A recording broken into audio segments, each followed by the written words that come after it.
Customer service, done right, can be your company's single biggest competitive advantage. Welcome to the Customer Service Revolution. Join customer service authority and best-selling author John DiJulius as he interviews leaders who are revolutionizing their industries. This is more than a podcast, though. It's a movement.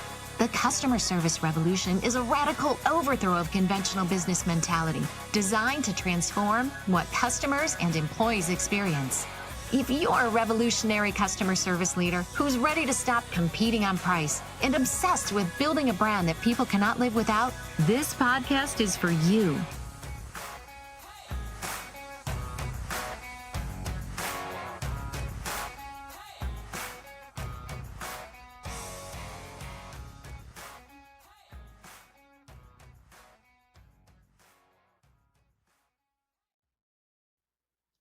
This episode of the Customer Service Revolution podcast is sponsored by Fin. Fin is the #1 AI agent for customer service. Fin is the highest performing agent on the market with a 65% average resolution rate. Fin is built to handle complex, multi-step queries like returns, exchanges, and disputes, delivering high-quality, personalized answers just like your best human agent. Fin is trusted by over 5,000 customer service leaders and top AI companies, including Anthropic and Synthesia. Fin works on any help desk with no migration needed, which means you don't have to overhaul your current system to get the best AI agent for customer service. Try today with our 90-day money-back guarantee. If you're not 100% satisfied with Fin, get up to $1 million back. If you are ready to transform your customer experience, find out how at fin.ai/CS Revolution. Welcome back, revolutionaries. And today I am so excited to be talking to Neen James, a friend, a colleague. Neen James is a leadership strategist, dynamic keynote speaker, and I could attest to that. Many of you probably are familiar with Neen from our Customer Service Revolution. We had Neen 1 year as a breakout speaker, and she crushed it with highest rated that I begged her to come back and MC the next year and just blew the roof up. She's the author of now 3 books, Folding Time, Attention Pays, and the upcoming book, Exceptional Experiences. Welcome, Neen. It's so great to see you. G'day, gorgeous. And some of my best memories are being able to serve your community. We had so much fun. What you do in the world of customer service and this movement you've created, it has this ripple effect. So it's an absolute privilege to be with you today, my friend. Thank you, Neen. And this book is awesome. Right up, what I love. And I think it's so timely. But before we get into that, tell our audience you're from Australia. Correct. And, how did you get here? And what was it your parenting? You have, the most vivacious energy that you give off. The way I explain you in a nutshell is I say, how a smile can be heard on the phone. Your emails, I can see, at least you have me convinced in an email how excited you are to hear from me. And I know, that's a gift that you make everyone feel like that. So special. Thank you for saying that. I think that's what I really want. That's been the whole through line of my body of work. And you and I are so similar in this regard that I've always believed that the most important thing is to help people feel seen and heard. And I know that's the philosophy of everything that you and Denise talk about it on the podcast as well. And so for me, I think what was really fascinating is I was raised by a single mom in Australia, right? So I have quite a humble beginning, and my mom would clean houses. She would pick fruit. She sold lettuce on the side of the road. Like, no matter how tired my mom was, at the end of a busy shift, she would always walk through a community garden and she would pick a flower and she would bring it home to our caravan. In America, they call that a trailer park. But she would put it in a glass, and we called it a vase because we felt so fancy, right?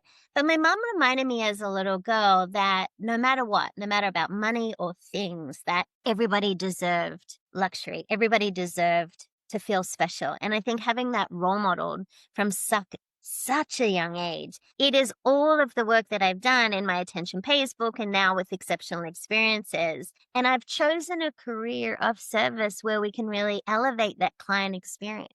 And you and I are so aligned with the way that we focus on giving undivided attention. You've taught the boys from such a young age and all your clients your Ford method, like the way that we can be curious about other people so they feel seen and heard.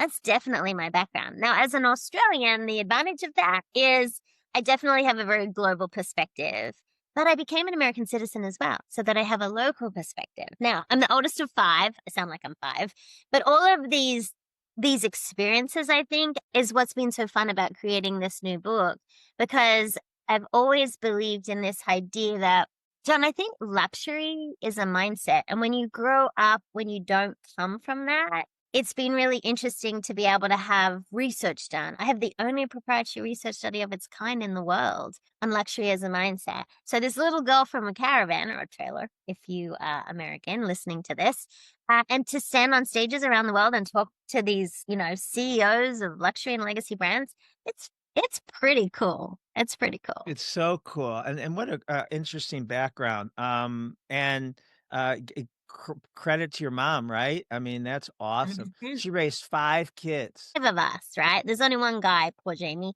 But I think what's also interesting is your family dynamic. You get role modeled around ideas of how to treat other people and how to be curious. And, mom, even as a single mom, she always was like the hostess with the mostest, John. Like my mom was the person that even with no food in the house, somehow she would bake something if someone came over.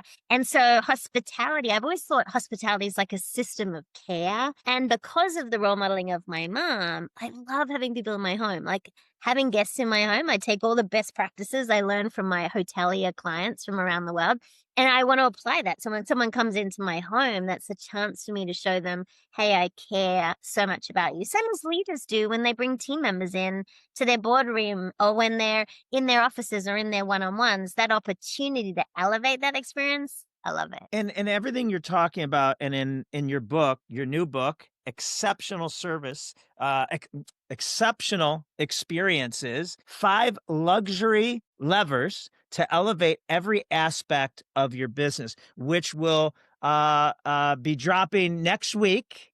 And we're going to put all the links where you can get them, get the book. But, I love what you talk. There's so many things you just talked about that I want to revisit. But I love what you just said.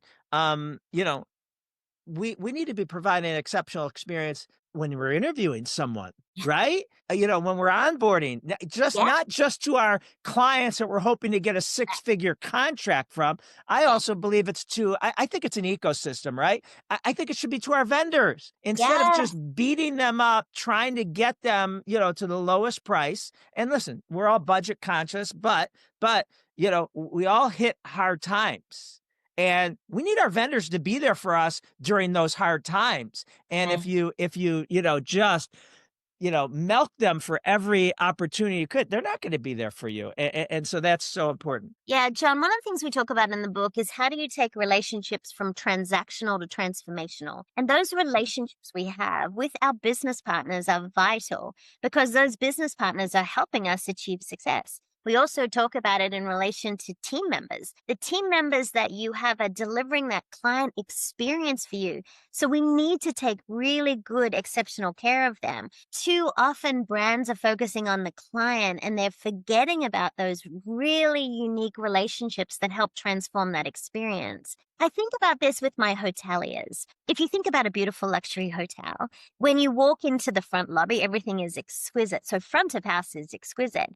It's the hoteliers who pay as much attention to detail to the back of house for their team that have the greatest success. And so as leaders, we can think of front of house and back of house. What are those impressions we're giving our clients? And back of house? What's all the training and the investment that we're making in our team, in our relationships, in our vendors, as you say? And so we talk about that quite a bit in the book. But these 5 luxury levers, what they're designed to do And is to just that's levers for us Americans. Wait, I'm sorry. I should know this. Where in Australia did you grow up? So in a really, really tiny little town no one would have heard of, but I always say Sydney is home. So Okay. I Okay. it's a tiny town that had like, gosh, I think it might have had 1 traffic light when I was a little. Awesome. So yeah, but I always say Sydney is home. Most people know where Sydney Yeah, is. yeah, yeah. Sydney. To So me, Sydney felt like a U.S. city. I hope that's not an insult, but it was fabulous, like a Chicago. I mean, just vibrant. I was actually, truth be told, disappointed because when I'm flying over the first time, I'm expecting the Outback, and Sydney's not that. I got to then go to the Gold Coast and Perth and see a little bit more how movies depict it. But I felt like I just landed in Chicago or New York in a good way, but it wasn't the Australia that was commercialized to. I'm sorry. Let's go back to the 5 levers. And I interrupted you. I'm sorry. no, not at all. I was just thinking if you think about being able to do 2 things, what the book will help, it's a framework. And who's it for? Who's it for? It's really for people who are responsible for revenue in their business. So whether that is you're a leader in your company, whether you are an entrepreneur, but the way that it is, think about if you've read Will Guidara's book, Hmm. Unreasonable Hospitality, I think, and I was talking to Will about this the other night, it is like a love letter to the hospitality Yeah. industry. If you love that book, what you'll love about my book, it's the framework, the playbook on how to execute that. Because these 5 luxury levers, to use your pronunciation, they're going to do is be able to help you be top of mind to capture the attention of potential and existing clients all the way through to be able to be top of market so you can drive revenue. So I always think of it as like mind share, market share. How do you not only capture the attention of clients you want to work with, or in your case, what you were saying before, team members you want to onboard, all the way through to be able to have them as advocates for your brand and your business. Because if you think of advocates, John, you have so many for the work that you do at the DiJulius Group, but advocates are almost like your unpaid marketing sales team. They're out there telling the world about how great you are. These 5 luxury levers, based on all of the work I do with luxury and legacy brands, is the framework of how you put in what I call systems of elevation. All of the systems we need to be able to ensure that all of our clients, our team, the community in which we serve feel seen and heard and valued. And I learned so many of these lessons that I got to practice with all the consulting I do with luxury brands. And if someone makes you feel amazing, it's some of the luxury brands. I love that. I love that. And what I got from reading your book is, correct me if I'm wrong, 2 things. It's not a B2C only book, business to consumer. B2B, I mean, this is what we should be doing, with our clients, with our, if you're in sales, if you're an account executive, Right. manufacturing, you can do Yes. this. And the There were other so thing, many examples we use, John, whether it is hospitals I work with, manufacturing firms I've served, definitely luxury hospitality, but the book is designed to have a diversity of examples because I believe luxury is inclusive and exclusive. See, I think luxury is for everyone every day. We all deserve that investment because you're worth it, right? Think about, Taylor Swift was talking about this just recently, that luxury of your attention. Like we need to make sure we're also investing in the right people that deserve that and that we know we're worth it. But it's not just about that. What I also believe is luxury is inclusive for everyone, but it's exclusive in that we can give that red carpet experience to everyone, to our team, to our clients, to our business partners, to our family, the community in which we serve. And so the book, while it definitely uses some of my lessons of being in luxury, it is for everybody every day. And if you are in sales or if you're responsible for the customer experience or the client experience, this is the kind of reading you need because there's so many systems of elevation. Not always, they don't have to actually require a lot of money either. Some of them are no cost strategies we can right. all do. And the other thing that I got from reading the book is it's not just for the high end Not at business all. model, right? Mhm. You could be a medium tier, lower tier. And like you said, a lot of your ideas are no cost. Correct. And so Yes. you don't And have to be digital AI world, John, people crave the human connection. more than ever, and it's more vital today than ever because we have Right. 1/20th the human interaction we had 20 years ago. So, if I go out today, if I decide to, not order online and not Uber Eats or whatever, and I actually go out, that human interaction with that hostess, with the cashier, with, Yeah. the person on support is more critical than it ever was because this might be the only one or two I get today outside of my family.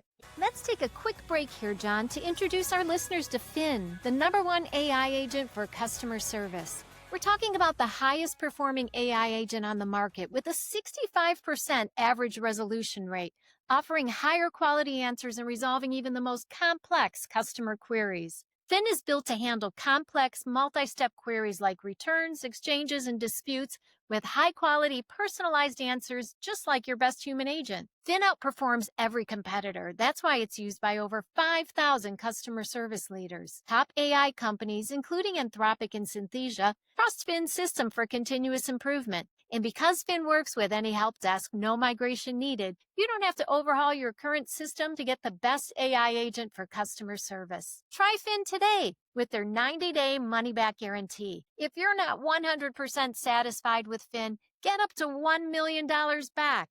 Get the #1 AI agent today. Learn more at fin.ai/CS Revolution. That's fin.ai/CS Revolution. Don't worry if you didn't get that written down. You can find the link to fin.ai in our show notes. Now back to the show. Yeah. It was interesting. One of my clients is Virtuoso Travel, and Matthew's the CEO, Matthew Upchurch. He and I were chatting about this recently at Virtuoso Travel Week, and he's interviewed for the book. He's featured in the book. And one of the things that he loves to say is that we need to humanize the exceptional. And I believe that. I think for us to stand out as leaders, we need to humanize the exceptional. Now, obviously, I am very biased because I believe in exceptional experiences, but I believe in them for everyone, John. One of the things that I said to you was when I was little, I believe that like luxury is a mindset, right? And because what I found to be true is when you think that you are worth it, you can deliver that amazing experience for others. Now, when I consult to luxury CEOs and their legacy brand CEOs, I thought everyone knew luxury was a mindset. And so I just Googled it. I was like, well, luxury is a mindset. Surely there's a research study on that, right? Well, there's not. There's plenty of research on how luxury makes people feel, but there was nothing about how people think about luxury. And so, because there was no research study on luxury as a mindset, I commissioned my own. And so I went out to a research firm and I said, hey, luxury is a mindset. And the owner, Susan Bayer of Audience Audit, said, research doesn't work like that. What was interesting was she came back, John, and she said this. There's not one luxury mindset. There's 4. And what we learned is when you want to truly grow your business, when you want to impact the way that you communicate, what we need to do is speak the luxury language of the clients you want to attract. Because people think about luxury differently, because luxury as a word can be quite divisive. People think, oh, it's all about expensive things. But in actual fact, it is a mindset. We understand now how luxury affects your confidence, professional development, how long it takes you to make a decision, who impacts your decision. This research study was very comprehensive. But no matter how people thought about luxury, John, there were 2 things that came up in the study that every listener for your podcast can relate to, and that is this. Luxury is a reward for hard work, whatever your luxury is. And the thing that I love the most is the research study confirmed. Everybody agreed. Luxury is about experiences, not things. And you and I are so aligned on that because we believe in curiosity and attention and making people feel seen and heard. So I love that it confirmed for me that luxury is about experiences, not things. And how we show up as leaders, that's the experience other people have of you. So I want that to be a luxury experience. Yeah, I was so guilty of that earlier in my career as a leader. Back when it was, my job was running the salons 25 years ago or maybe more. I, drive to one of our locations and I was probably cutting it close for a conference call, I had to get, and so I, run through the salon, get to a back office, get on the call, clean up email. And my wife would come in and she's like, "What's wrong with you?" I'm like, "What do you mean?" She goes, "Everyone says you're in a bad mood." And, the first couple times I'm like, "Well, screw everyone. I'm in a great mood. I just had to get back to the office and get shit done." Well, then, the next week, same, next time I came in and, when everyone's wrong, but me, there's a sign there that I'm the one that's wrong, and perception's reality, right? And if I walk in with my head down and you're an employee and you're like, "Oh, there's John," and you go to wave and I don't even see you, right? Mhm. I'm in a good mood, Right. but if 10 out of 10 people think, "Ooh, John's in a bad mood," or he didn't have the decency to make eye contact and say, "Good morning, Neen, and thanks for," and that's it. And I mean, God, I'm writing down so many great things. You keep on bringing up, and I love this. And I have it in my hopper for a blog, so you're going to help me with it right here. Everyone's using make people feel seen and heard, right? Mhm. And, Yeah. but it's become almost a platitude, like, customer first, deliver, Right. all these things. Let's make it tactical.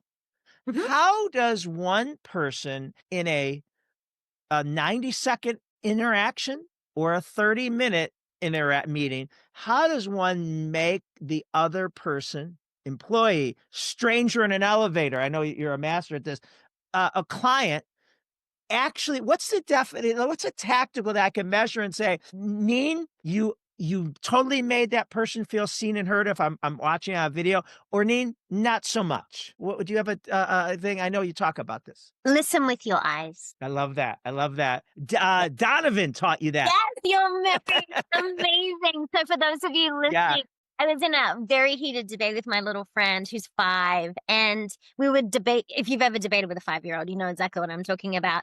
But he didn't think I was listening to him, John. He got so mad at me. He jumped in my lap. He grabbed my face in his tiny little hands. He turned it towards him and he said this, "Me, listen with your eyes." And he reminded me, John, we don't just listen with our ears, we listen with our eyes, we listen with our heart, we listen with our soul. And what I challenge everyone listening to this is to start listening with your eyes. Because when you give someone the gift of your undivided attention, you put your devices away, you get away from the distraction, you step away from the screen, you close your laptop, and you give someone that gift. Now, if we want to really elevate the human connection, people need to I love that. And you and taught me that, and I actually use it in my presentation, insatiable curiosity and listening with your eyes. And I used to do a trick when someone would come up, an employee would come into my office and say, "John, do you have 5 minutes?" I'm like, "Sure, sit down." I'd close my laptop, and then I'd do something counterintuitive. If my cell phone was in my sport jacket or in my drawer, I would take it out, which is like, I'd say, "Hold on, Neen," and I'd shut it off. Or Mhm. I'd pretend I shut it out, right? But then I'm like, "Neen, what do you got?" And you're like, "Wow, Yeah. there's something good." Important. Yeah, I say, when you're listening to someone and you're so engaged that someone could blow a firecracker off and you wouldn't hear it, Mhm. because and you're like, "Did you hear that? Hear what?" Right? It's about And you it right now. costs nothing. It costs Yeah. nothing to give people the gift of your undivided attention. When I think about, I had the privilege of interviewing Uwe Amler, who is the co-founder of the Ritz, as we know. And one of the things that the Ritz is famous for is they've empowered their team members to have a budget of up to $2,000 that if they hear something that a guest says, they can then execute on that and surprise them. They're all about surprise and delight. And so one of the things he and I were talking about is it's not just about making people feel seen and heard. I take it a step further in the book. It's make them feel seen, heard, and valued. And that's what's really important. We want people to feel that they are valuable to us, our business, our community, our church, our temple, but make people feel valued as well. And you have such diversity in the team that you serve, the clientele that you serve. It's our responsibility to ensure that we make sure that we stand in service of those people in the most exceptional way. And that does require us all to take a step back, to listen with our eyes, but make people feel seen, heard, and valued. And I think that's important. I'm working with a Joseph Beth booksellers.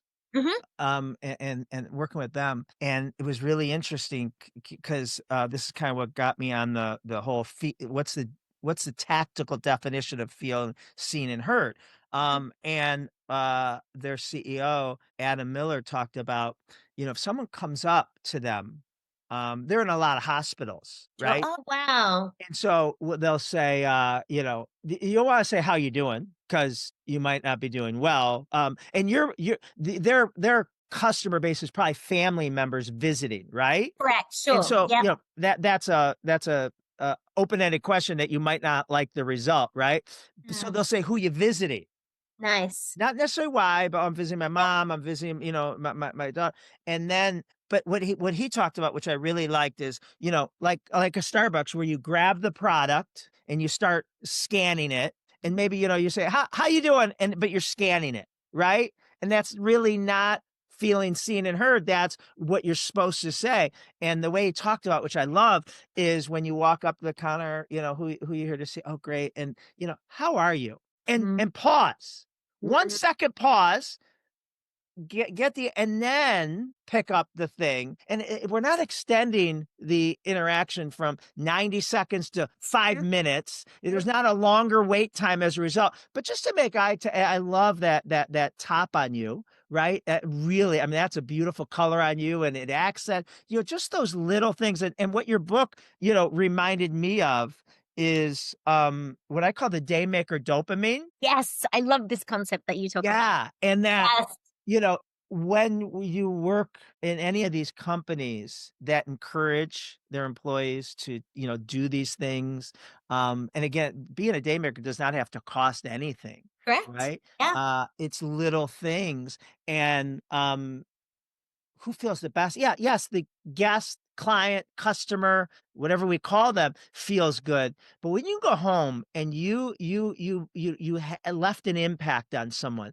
you feel Right. the best. Yeah, and I talk about this in the book, but the way I talk about it is slightly different. And that is, I believe we can all have champagne moments. And a champagne moment is taking something ordinary and making it extraordinary. And something that brings you joy, makes you smile. It might be drinking your coffee out of a fabulous coffee cup because you're worth it. That might be a champagne moment. It might be taking a little longer to spend time and play with your puppy. That's a champagne moment. So what we're encouraging people at the end of every chapter, there are specific champagne moments we encourage people to think about. And people are tagging me now, hashtag champagne moments. Uh, And I love that. So if you're listening to this, tag me Neen James, but also hashtag champagne moments, something that brings you joy, something that makes you smile. It doesn't, remember, have to be expensive. Luxury is about experiences, not things. And so as we go through our day, John, if we look for these champagne moments, we are more likely to get that dream maker dopamine that you're talking about, because we're actively looking for those opportunities to make people smile. I always think, we all know I love champagne, but I think about the joy that a glass of champagne gives me, all those little bubbles representing all those joy bubbles, those things that we can do to bring that delight to other people. And for those of us who are serving in a customer service or a client relation role, that is a part of our role, is to bring that. I have hospital clients, one, we've just done this transformation project, and we focus specifically on the ED department because the people there are at their most stressed, most anxious self in the emergency department. And what are those sort of champagne moments we can bring for those few moments, to your point? And so I think we can all have champagne moments every day. we're talking to Neen James, best-selling author of the new book, Exceptional Experiences, 5 Luxury Levers to Elevate Every Aspect of Your Business. Neen, this is great. I want to, get into more specifics. Listen, like you, I've read every book out there, especially on customer experience. And, I can't believe how much I highlighted, how much you've taught me. The really cool thing is, because I know you and I know you're not making this up or grabbing it off ChatGPT. And I mean, you live this, and your clients benefit from this. So do we want to mention the 5 luxury levers? Sure, I'd love Okay. to give people Tell a me, high-level tell me. overview. So imagine a triangle if you're listening to this. What I want you to think about is, at the bottom of the triangle, we have mind share, being able to be top of mind. At the top of the triangle, we have market share, being top of market. And what we're trying to do is we're trying to think about a Where frame. does heart share fall? Oh, I think heart share is over the whole thing You because get it. You get it. The heart. Yeah. absolutely, Yeah. 100%. The first of when you think about the luxury levers, what I want people to think about is we have to be able to capture someone's attention, which is enticing them to want to work with you. We can do that through great storytelling, through creative collaborations. And then the next level up is to invite. We want them to feel a sense of belonging to you and the community that you are part of. And people need to start to see your expertise as we move through. So we go from entice, invite, and then we get up. And I think what I love about this is then we get to excite these people. We get to do things that are share worthy. We get to leverage the five senses. And then what we're thinking about is then how do you truly delight everybody so that they want to be able to tell others about you, which is where we get to ignite. Tonight is where we are starting to have these people, we capture their attention all the way through to the fact that we then got them to be advocates. So it's doing everything from capturing the attention all the way through to being able to create advocates in your business. Because a lot Brand evangelists. absolutely. Because think about those brand evangelists for you, John. Those people are out there telling the world about what they love. And there's so many systems of elevation in the book for each of the 5 luxury levers that all of the listeners can apply. And what you can think about is they are often things that you can just elevate in the business you have. And so what I want people to think about, whether you are an entrepreneur, whether you have a salon, whether you are someone who's running a multi-million-dollar company, there's so many strategies in here that you and your team can apply. What I'm finding is leaders are buying it for their entire organization because they're creating this framework and they're asking themselves, okay, how do we roll out the red carpet for our clients? How do we elevate it? How do we systemize thoughtfulness? So all the strategies we have in the book, everyone can apply. It's very actionable, very detailed. NeenJames.com, Neen, NeenJames, NeenJames.com. And all this will be in the show notes. You can get the book there. You can find out more about Neen's services. She is a fabulous, amazing, top-rated keynote speaker and consultant. Follow Neen James on all the social media, LinkedIn, Instagram. What else you on? You on YouTube? Yeah, I am. YouTube, Instagram. Instagram I play every day. So you can follow my adventures there and make sure you hashtag champagne moments and LinkedIn. Please reach out to me on LinkedIn if I can help as well. Yes. Neen, what do you want to leave our listeners with? And listen, I would just want to tell our listeners, you got to get the book. This is one of the best interviews I've ever done. No credit to me, but you are an ATM machine just in this little bit more than half an hour of ideas. And I don't think that hits 1% of what the book gives. Like, as great as you are, this conversation isn't doing the book justice. This isn't just platitudes this is actionable things that any business can do. I love it. Exceptional Experiences by Neen James. What do you want to leave our audience with? I want to remind our audience that they are worth it, that you deserve the champagne moments. Luxury is a mindset. And if you can remember luxury is about experiences, not things, and you can combine that with the ability to listen with your eyes, you will provide an exceptional experience for everyone that you have the privilege of standing in service of. Thank you, Neen. Thank you for the person you are. I truly mean this. We've I feel like we're old friends. I'd like to think we are, but we've only just the way you make people feel. You remember my boys. You ask about them. You made a big impact on them, and everyone. Reese, who I think did your hair in the back studio. That was terrific. She was such a love. Oh my God. I mean, they everyone you come in contact with, you leave a lasting impression. And as you know, we don't know how important that is to some people. We think a smile, a nod, taking a few extra seconds with someone, and you just don't know what they're going through and what that could do. Something I like to say is if you want to make price irrelevant, focus on putting the bounce in people's step, right? And if I could make you walk a little taller, have that bounce? Are you more likely to leave our interaction and maybe you're going on a sales call? Maybe you're going on an interview. Maybe it's a first date. And my thing with this is there's a myth that it's totally about what your book talks about and what you talk about. There's a myth that people that are more successful have higher self-esteem. I don't believe that. I think people with higher self-esteem become more successful. Great reframe. And that's what your book really, teaches, is how to put that luxury experience is putting a bounce in people's step that they're I not love getting that. anywhere else. Thank you, John. That's so kind of you to say that. Thank you, Neen. All right, Revolutioners, we'll be right back after this.